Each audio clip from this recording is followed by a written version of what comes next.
Good morning to all of you. B Com second year.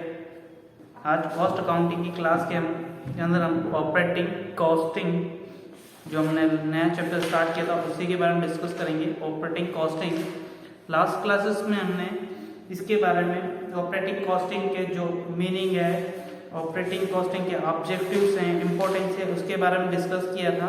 आज की class में हम इसके कैलकुलेशन कैसे करेंगे, कि सर्विसेज की कॉस्ट कैसे आइडेंटिफाई करेंगे, उनके बारे में डिस्कस करेंगे।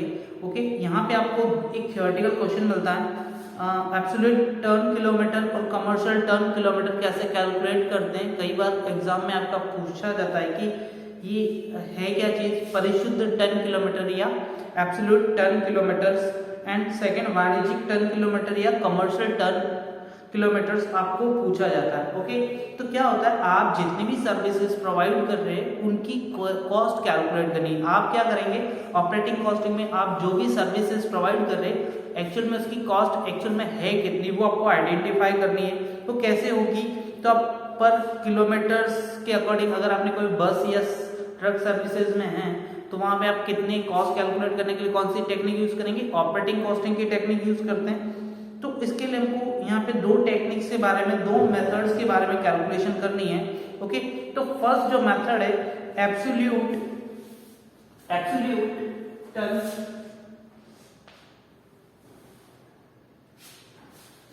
Absolute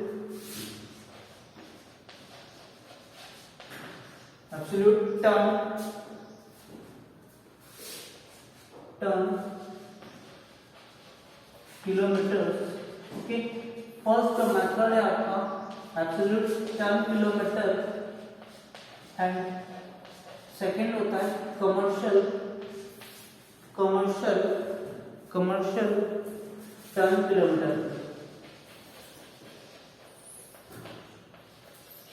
ton kilometre. इन्हीं को हम बोलते हैं परिशुद्ध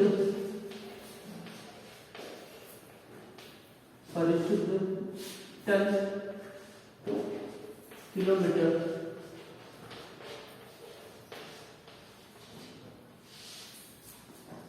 और सेकंड है वाणिज्यिक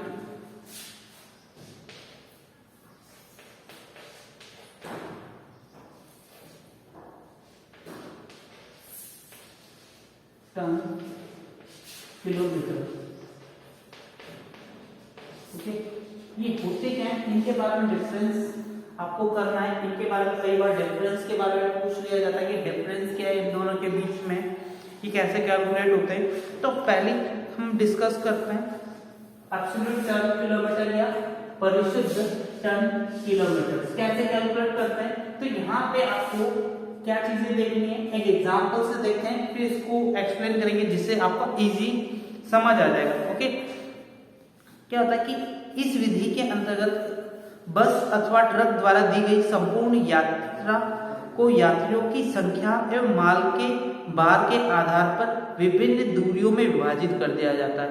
जितने भी आपकी ट्रक या बस सर्विसेज से रिलेटेड है उनमें आप जितना भी नंबर ऑफ, अगर जो आपके पैसेंजर्स हैं या आपके टोटल लोड किया गया वेट है उसका किलोमीटर से आपको कंपेयर करना है, उनको डिवाइड करना है और इस प्रकार से दूरी को प्रत्येक खंड की उस दूरी में ढोए गए माल के भार से गुणा करना है। ओके, अगर आप जितने भी छोटे छोटे सेगमेंट्स में डिवाइड कर देना है कि आपके यहाँ से वहां तक गुड्स गया, उसके बीच में कितनी डिस्टेंस है और उस डिस्टेंस में कितना वेट आपने यूज किया, आप कैरी करके लेकर गए, बी से सी पर गया कितना कैरी किया, उसको मल्टीप्लाई करके आप फाइंड आउट करेंगे।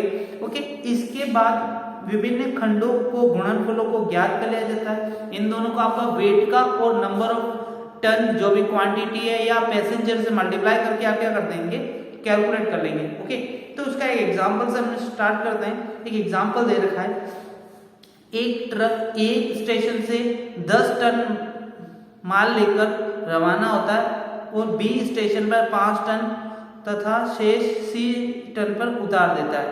ओके, तो क्या होता है, ए जो गुड्स लेकर जाता है वो बी के पास जा रहा है और यहाँ से जो लोड हुआ है वो कितना मीटर लोड हुआ है, 10 टन ओके, यहाँ पे क्या करता है 5 टन को अनलोड कर देगा। ओके, अनलोडिंग कर देगा 5 टन की। इट मींस उसके पास रिमेनिंग कितना बचेगा 10 माइनस 5 इक्वल टू 5 टन आपके स्टॉक में रहेगा, आपके ट्रक के अंदर रहने वाला। फिर क्या होता है यहाँ से यहाँ तक का डिस्टेंस के बारे में बोला गया, वो आगे बताया। और सी के पास जो गुड्स होता है वो वहां पे पूरा कर देगा 5 जो टन है, बाकी के 5 टन मटेरियल को पूरा क्या कर देगा अनलोड कर देगा। अनलोड करने के बाद इसके पास क्या हो जाएगा नील, और नया गुड्स लोड करता है और यहाँ से यहाँ तक के लिए वो 9 टन। ओके, 9 टन यहाँ से सी वापस पूरी गाड़ी अनलोड हो जाएगी। तो पूरी गाड़ी में क्लीन होने के बाद फिर से वो 9 टन लोड करके कहाँ लेकर जाता ए के पास जाता है। तो इनके बीच का डिस्टेंस भी दे रखा अलग अलग सेपरेट।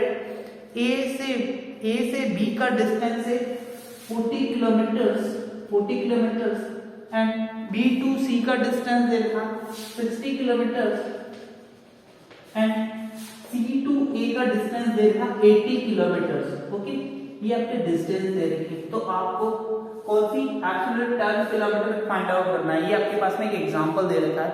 इससे आप कैसे फाइंड आउट करेंगे, तो फर्स्ट इंफॉर्मेशन आपको क्या चाहिए, आपने डिवाइड कर दिया। तो यहाँ पे आप डिवाइड कर देंगे अलग अलग सेक्टर्स में। तो ए से बी के पास जो गुड्स जा रहा है वो कितना टन मटेरियल पहुंच रहा है, उसके अंदर आपको वेट की बात करें, टन की बात करें तो कितना टन मटेरियल है, तो यहाँ पे आपका देखा 10 टन मटेरियल है। और कितना किलोमीटर्स की बात हो रही है, तो कितने किलोमीटर जा रहा है 40 किलोमीटर। ओके, तो यहाँ पे 400 kg जो टन किलोमीटर बोल रहे हैं एब्सोल्यूट टन किलोमीटर हो जाएगा।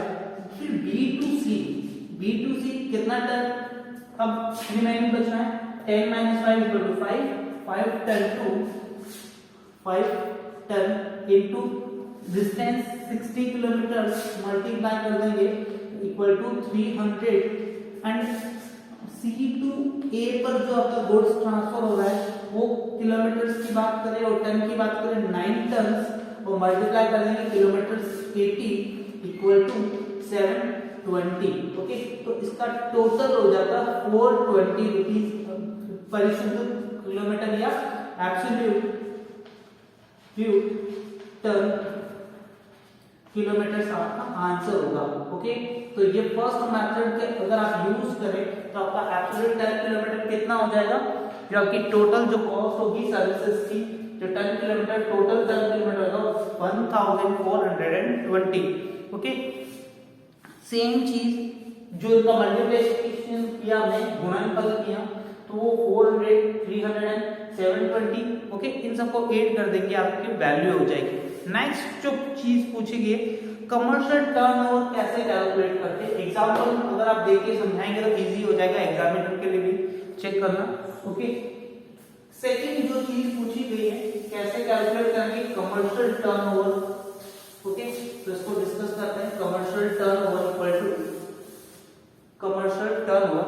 एग्जांपल करने से पहले वही चीज वाणिज्यिक टन किलोमीटर ज्ञात करने हेतु सर्वप्रथम विभिन्न स्थानों पर ले जाए गए माल का भार का औसत। तो यहाँ पे आपको क्या करना है, जो भी आप जो गुड्स लेकर जा रहे हैं उस गुड्स का आपको एवरेज करना है। ओके, जितना भी गुड्स आप ट्रांसफर करेंगे उस जितने भी टाइप का गुड्स आपका यहाँ से वहां लेकर जाएंगे उन गुड्स का आपको एवरेज चाहिए फर्स्ट। सेकंड, और इस औसत भार को यात्रा की संपूर्ण जो दूरी है आपका जितना भी डिस्टेंस है उसी से आप क्या कर देते हैं मल्टीप्लाई कर देते हैं, गुणा कर देते हैं, तो आपकी जो वैल्यू हो जाएगी वो हो जाएगी कमर्शियल टर्नओवर। ओके, तो अभी एग्जांपल जो यूज किया उसी एग्जांपल को यूज करते हैं। ए टू बी जो गुड्स जा रहा है, बी टू सी और सी टू ए जो गुड्स जाता है, टाइम पीरियड की बात टोटल इसकी डिस्टेंस की बात करें तो इसका डिस्टेंस कितना हो गया, तो यहाँ पे इसका फर्स्ट का डिस्टेंस बोल रहा था 40 एंड 60 एंड 80।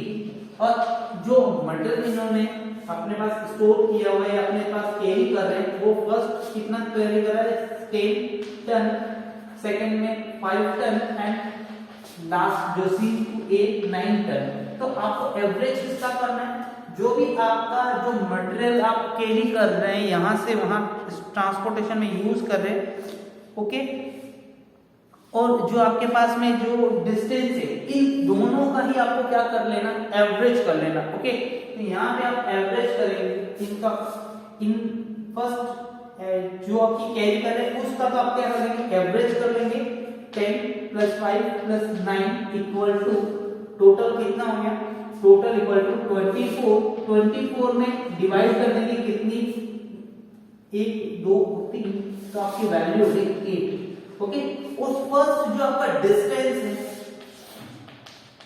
डिस्टेंस का आप क्या करेंगे, समेशन कर लेंगे, ओके, सीधा समेशन कर लेंगे डिस्टेंस का। तो डिस्टेंस का समेशन 40 + 60 + 80 इक्वल टू 180। क्या करना है आपको, डिस्टेंस जितनी भी डिस्टेंस है उसका तो कोई मल्टीप्लाई नहीं करना, सीधा आपको 8 करना, समेशन कर लेना, और आपका जो एवरेज जो आप गुड्स को कैरी कर रहे हैं उसकी वैल्यू का एवरेज कैलकुलेट करना है, ओके। तो 180 × 8 इक्वल टू 440 रुपीज आपकी वैल्यू हो जाएगी, 440 रुपीज, ओके। 440 रुपीज आपकी वैल्यू हो जाएगी, इसको बोलेंगे कमर्शियल टर्न किलोमीटर्स, ओके। तो मैंने एक एग्जांपल अभी एक्सप्लेन कर दिया। अब मैं एक छोटा सा एग्जांपल और है जो दोनों ही टाइप से आप कैसे सोल्व करेंगे, दोनों मेथड से कैसे सोल्व करेंगे उसको सोल्व करते हैं, कंपेयर करते हुए, ओके। फर्स्ट, एक ट्रक उदयपुर से 10 टन माल लेकर चित्तौड़गढ़ के लिए रवाना होता है और वापसी में 6 टन माल लेकर उदयपुर के चित्तौड़ से 6 टन माल लेकर उदयपुर वापस रवाना होता है और उनके बीच का डिस्टेंस है। आपको क्या कैलकुलेट करना है, कमर्शियल टर्नओवर और एब्सोल्यूट टर्नओवर कैलकुलेट करना है, ओके। फर्स्ट हम बात करेंगे, फर्स्ट मेथड जो हमारा है कौन सा, absolute turnover, and second is commercial turnover, okay. दोनों कैलकुलेट करने हैं। फर्स्ट की बात करें, एब्सोल्यूट टर्नओवर कैसे कैलकुलेट करेंगे, तो आपके पास में यहां से जो फर्स्ट एग्जांपल क्वेश्चन दे रखा है उस क्वेश्चन को समझ रहता है। एक हम बात करें उदयपुर से चित्तौड़ के डिस्टेंस की बात करें तो 115, ओके, 115 किलोमीटर है, और यहां से अगर कोई गुड्स लेकर जा रहा है उदयपुर से चित्तौड़ तो गुड्स की वैल्यू, टोटल क्वांटिटी की बात करें तो वो दे रखी 10 टन, ओके।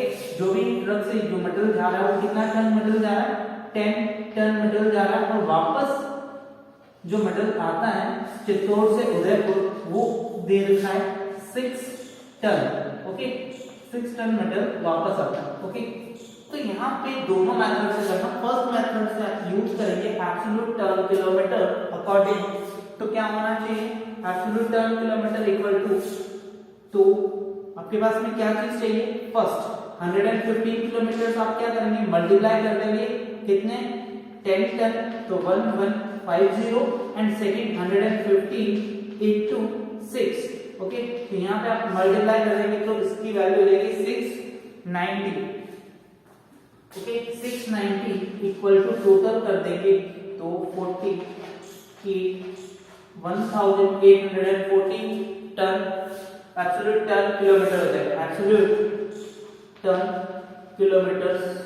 किलोमीटर्स का आंसर हो जाएगा, फर्स्ट जो आंसर होगा एब्सोल्यूट टन किलोमीटर कितना हो जाएगा, 1840, एंड सेकंड कंडीशन में commercial ton kilometre find out करना है, तो कैसे करेंगे, तो यहाँ पे आपने क्या किया, जो आपके ईच सेगमेंट था उसका मल्टीप्लिकेशन कर दिया।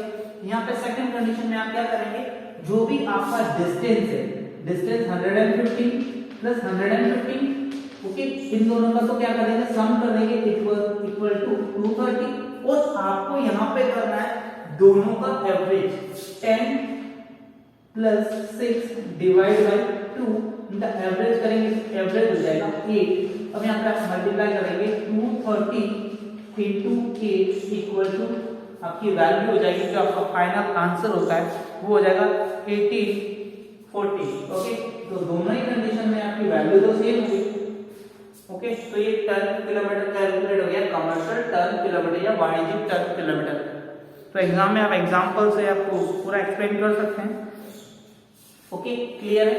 फिर नेक्स्ट जो इंफॉर्मेशन इसके बारे में पूछ रहे थे कई बार, डिफरेंस के बारे में, इन दोनों के बीच में डिफरेंस क्या है, कौन ज्यादा इंपॉर्टेंट मेथड है, तो किस मेथड का ज्यादा यूज किया जाता है। तो दोनों मेथड के बारे में बात करें तो फर्स्ट बेसिस की बात करते हैं, परिशुद्ध टन किलोमीटर और वाणिज्यिक टन किलोमीटर में वास्तविक भार के आधार पर परिकलन या कैलकुलेशन करेंगे। जो एक्चुअल में इनका वेट है उस अकॉर्डिंग आप कैलकुलेशन करेंगे। तो फर्स्ट आपका जो आपका एब्सोल्यूट टन किलोमीटर और वाणिज्यिक टन किलोमीटर में डिफरेंस क्या होगा, इसका परिकलन वास्तविक ढोए गए भार के आधार पर। एक्चुअल में जो आपने मटेरियल यूज किया ना इस मेथड के अंदर, एक्चुअल में आपने कितना मटेरियल यूज किया अभी यहाँ पे एग्जांपल के अकॉर्डिंग, तो आपने मटेरियल यूज किया था 10 टन से सीधा मल्टीप्लाई हो रहा था। ओके, यहाँ पे 10 इंटू या 6 इंटू मल्टीप्लाई किया था। ओके, किलोमीटर से 150। तो यहाँ पे आप क्या करोगे, एवरेज का यूज कर रहे हैं। क्या किया हमने, दोनों ही जगह 8 कर दिया, 10 प्लस 6 डिवाइड बाई 2 करके एवरेज का यूज किया था कमर्शियल के अंदर। ओके, तो फर्स्ट डिफरेंस हो गया, दोनों में कैसे डिफरेंस करेंगे। सेकंड है यात्रा का उपखंडों में विभाजन। इसके अंदर संपूर्ण यात्रा में ढोए गए भार के आधार पर अलग अलग उपखंडों में, इसमें आपने क्या किया, सेगमेंट में डिवाइड कर दिया। Okay, first A segment B segment में डिवाइड कर दिया, बट यहाँ पे आप क्या कर रहे हैं, दोनों का कंबाइन कर रहे हैं। 8 into 2 30 आपने किया, यहाँ पे आपने सेगमेंट में डिवाइडेशन नहीं किया, यहाँ पे आपने डिवाइडेशन दोनों को कंबाइंड वैल्यू कैलकुलेट की, बट यहाँ पे ए से बी, बी से ए किया, है ना। तो यहाँ पे अलग आप सेगमेंट बात कर रहे हैं। वापसी में वाहन खाली लौटने पर अंतर, इसके अंतर्गत वापसी यात्रा में वाहन खाली लौटने पर इकाई का मूल्य शून्य हो जाता है। अगर यहाँ से अगर आप बोल रहे हैं, अगर एज्यूम करें तो हाँ, अगर आप गुड्स लेकर जा रहे 10 kg मटेरियल लेकर जाएंगे तो वैल्यू कितनी होगी, 1150 हो जाती है। बट यहाँ पे अगर आप जीरो आते हैं, बिल्कुल ब्लैंक आते हैं, खाली आ रहे हैं, तो क्या हो जाएगी, वैल्यू क्या हो जाएगी, जीरो हो जाएगी। बट यहाँ पे अगर आप जीरो की यहाँ पे वैल्यू कैलकुलेट करेंगे तो यहाँ पे डिवाइड बाई 2 करेंगे तो 5 वैल्यू, इट मींस यहाँ पे जीरो वैल्यू नहीं आएगी, यहाँ पे जीरो की वैल्यू हो जाएगी। ओके, व्यवहार में प्रयोग, इसका यूज कैसे करते हैं, तो कौन सी मेथड का जनरली यूज किया जाता है, तो इस मेथड जो आपका एब्सोल्यूट टन किलोमीटर है, इसका मेथड का यूज जनरल लाइफ में किया जाता है, बट इसका यूज बहुत ही कम होता है, कम यूज किया जाता है इस मेथड का। नेक्स्ट, परिकलन की जटिलता, इसमें इसका परिकलन तुलनात्मक रूप से कठिन है, ये थोड़ा कैलकुलेशन थोड़ी हार्ड होती है और इसका थोड़ा कंपेरेटिव इससे इजी होगा। ओके, तो इसमें ये चीज आपको क्लियर हो जाएगी। आगे की क्लास में हम प्रैक्टिकल क्वेश्चंस करेंगे इसी से रिलेटेड। Okay, thank you.